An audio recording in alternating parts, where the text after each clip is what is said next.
Agents, the next hostage we've managed to track down is Mel Arnold. As a professional writer, it's unclear what Natalya wants with him, but he has been spotted in the Foggy Bottom district of Washington, D.C. Agents, get him back.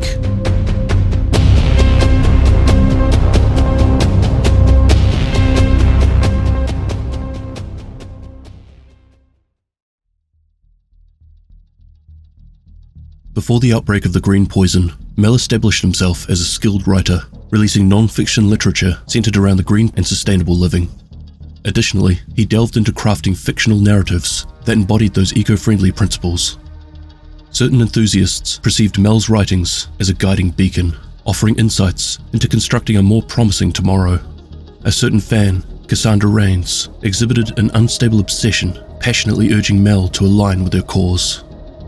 Those who don't recognize this name, Cassandra Rains was featured in the Division Compromise novel, where Rains would lead a group of environmental extremists who were dead set on helping the world repair. Their first targets were Texan oil refineries. They want to see the world free from fossil fuels. However, it was these fuels that were also the lifeline to helping the truckies supply various settlements of survivors with food and supplies. Manny, have you sent anyone to check on Proteus? Proteus? The JTF squad you sent to Kenley College? Last week we haven't heard from them in 3 days. That's not right. I didn't send anyone to Kenley College. Well, someone did. They took a mobile shade server with them, and they should be in contact with your agents. You really haven't heard anything? I'm sorry, no. I haven't heard anything about Kenley College. What's the name of the squad leader? Jack Arnold? And what's your name? Mel Arnold? Jack, your brother? My wife? Okay, thanks, Mel. I'll see what I can do. Where's Jack? I'm sorry, we haven't heard anything back from the team. Well, then send another team to get him. We don't have those kind of resources. Then find them. I wish I could. Either you value your people, or you don't. You don't just send people on a mission and then leave them to die, especially not someone like Jack. We're doing the best we can. You mean the Division? I'm sorry, but we can't just send agents on a wild goose chase to the middle of nowhere. You've got a helicopter, you've got a location, you've got a target, Proteus, your missing JTF squad. That is not a wild goose chase, Manny. Agents choose their missions. Ultimately, it's not up to me. I'm just a coordinator. But you decide if they know she's missing. You decide what missions agents know about. Don't pretend there isn't power and responsibility in that. Jack is JTF. You used to be JTF. You're not Division, Manny. You have the power to bring our girl home if you decide to give a shit about the people and not the mission. As a quick refresher, Task Force Proteus was a JTF squad that was established to scavenge any supplies they could find in DC. After several weeks, the convoy came across Kenley College. Jack decided to investigate the campus to see what they could find, but would end up getting ambushed by the outcasts. The outcasts killed 99% of the JTF in the convoy and looted the supplies, including military-grade servers, encrypted radio handsets, chemicals, explosives, a JTF engineer, and a mobile SHD server. You wanted to see me? Thank you for coming, Mel. What do you want, Manny? To apologize. You're right. I forgot where I came from. I got too focused on the big picture. I started to forget about the people I'm responsible for. Thank you. Any update on Jack? Yes. Mel. Are you serious? Manny sent his agents to get me. Are you hurt? I'll be fine. What the hell happened? Outcasts followed us to the college. I thought I lost you. Me too. Let's get you cleaned up. Thank you, Manny. As Manny rebuilds the castle settlement, he recruits the united Mel and Jack to run food production and storage. You look happy. What's wrong? Nothing's wrong. Just had a meeting with Manny about reclaiming the castle. We're gonna set up some long-term food security there, a farm and storage. Seriously? Yeah? You're not worried you're going to get bored? Frankly, I invite boring. You want us to find a job on the farm for you? Could be fun, getting your hands dirty. I'm good. Kind of trying to keep my hands clean and not take on too much. Sounds like someone has been talking to Billings. I can neither confirm nor deny that his sessions are helping. I kind of hate that they're helping.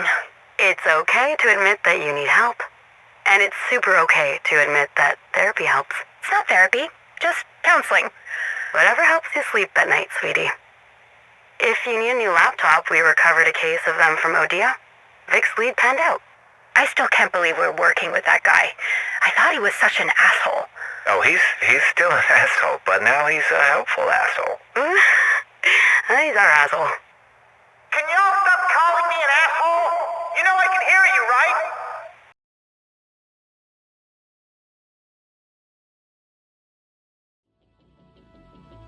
Agents receive intelligence on Mel's possible location at the taxi graveyard in the Foggy Bottom district of Washington, D.C. They mobilize quickly and find the outpost heavily defended by True Sons soldiers. Once the hostiles were cleared and the compound secured, it quickly became evident that Mel was no longer on site. It was at that moment that Agent Johnson suddenly announced the increase of Black Tusk activity at the greenhouse. The agents redirect their focus and set off towards the southern side of the district. Proceeding through the front door, the building looks abandoned. However, once they had made it through to the courtyard, several True Sons could be seen dotted around. The agents quickly maneuver through the courtyard and engage the True Sons. It was clear that there were more than just a few hostiles on site, but fortunately the agents had brought along their new toy, the Orberus.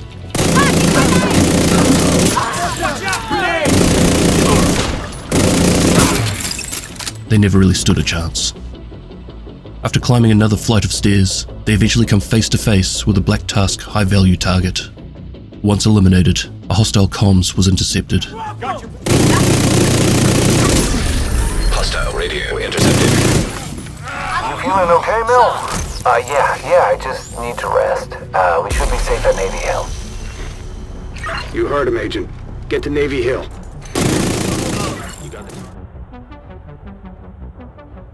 Agents swiftly converge on the compound.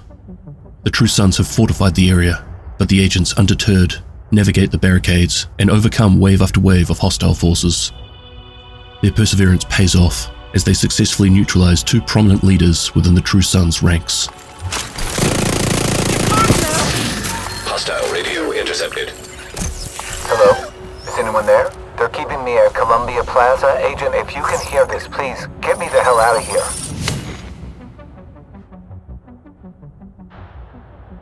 Agents confront fierce resistance from the True Sons upon arriving at the entrance of the Columbia Plaza broadcast. With determination, they navigate the structure, eliminating all hostiles they encounter. Eventually, they would face off against the True Son leader. Once eliminated, Johnson's voice would once again be heard over the earpieces. We tracked Mel Arnold to Roosevelt Island. I have no idea why Sokolova would take them there.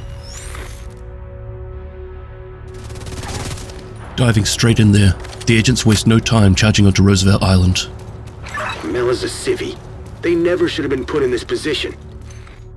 As they delve deeper into the facility, waves of enemies grow in size and intensity. You're mine!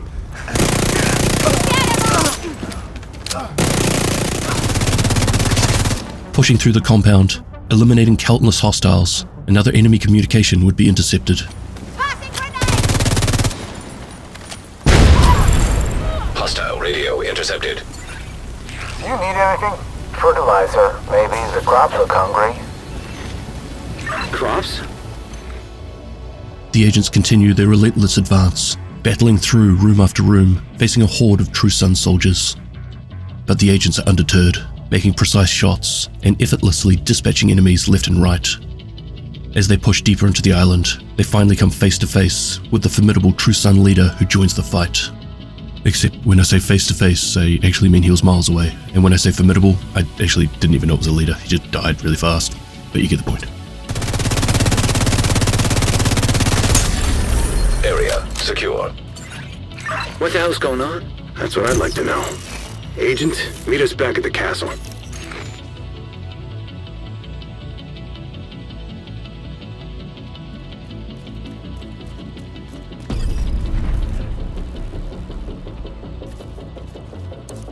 Oh, I can't believe you took the time to find me. I'm impressed Manny would make the effort. I'm just a farmer now. I guess he hasn't forgotten the JTF and the Division are supposed to work for the people after all.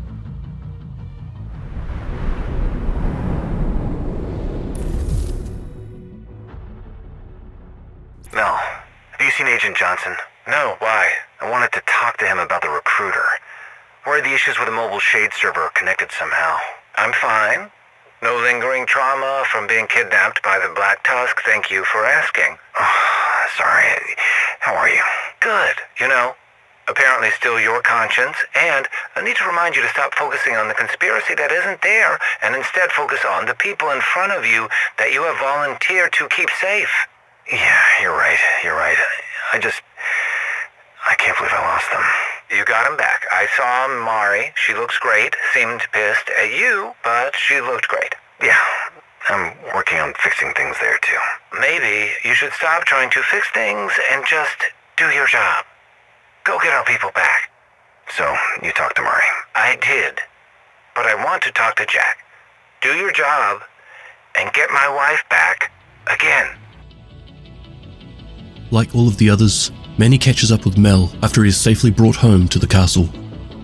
Somewhat annoyingly, Manny is once again being told by Mel that he needs to focus on the people in front of him, not the larger mission at play.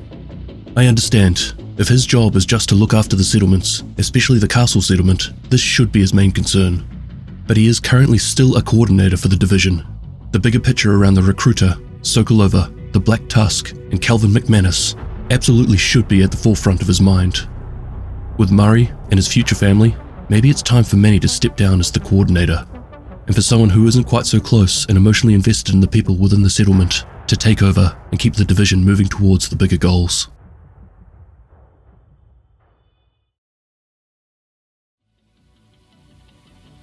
Maybe I'm just sick of all the guilt trips Mel was spouting throughout this one, on top of the way Murray is treating him, but I legitimately think that Manny's time as our coordinator should be over and done with for now.